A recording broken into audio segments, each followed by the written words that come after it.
I was fortunate to be chosen as a presenter for the Qatar Leadership Conference, bringing together globally minded students to further their leadership in Model United Nations, service and activism, and media studies. It was my first time in Qatar. The sights and culture were beautiful, and I really enjoyed meeting and interacting with the other young leaders at the conference. I held a workshop sharing about my platform, Evan Worldwide, highlighting my podcast and documentaries, and talking about the importance of engaging with people. Thank you all so much for being here. We were lucky to have you here. Thank you so much. This is the platform that I created, Evan Worldwide. I speak English, Spanish, French, Russian, and I'm وأتكلم شوية عربي. I love meeting new people, and I think it's fascinating to learn about different perspectives and different people from around the world. The power of meeting people, different people from different cultures and ways of life and different thinking, it can really, really help you understanding how society works and understanding different people's choices in life. If we learn more about each other, we can go towards a brighter future for us, because as youth, in the next 20 years or so, we're going to be the ones in leadership positions, and we're going to have the power. I think it's very important for us to create a global community that we're able to collaborate and just live in a better society.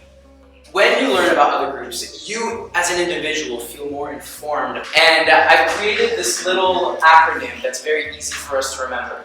It's called MELT, short for melting pot, as our world is a melting pot of cultures and people. So the M, first meeting people and learning about who they are.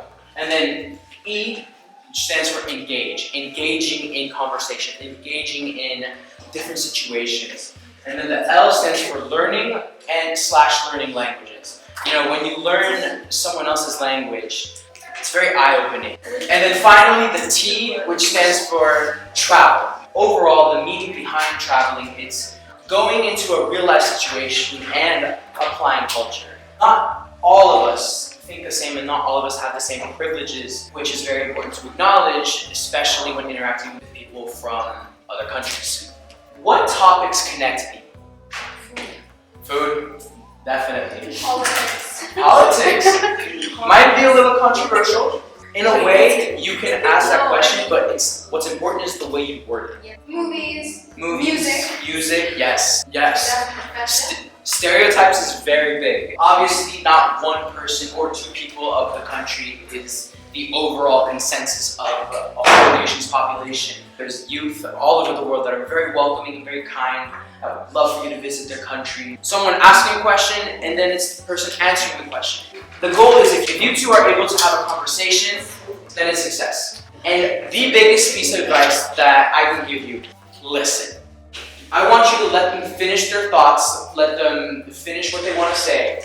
I want you to go into this interview thinking, okay, I'm going to be listening to their answers, or I'm going to be listening to their questions. We had a great discussion about my personal concept of applied culture, and the participants engaged in interviews, learning about other students at the conference. I loved seeing them connect with each other, and I hope they enjoyed the conference as much as I did. QLC, thank you for having me. Shukran. My goal is to share insight into the lives and cultures of my friends around the world, and hopefully we can listen to each other, bridge our differences, and make this world a better place.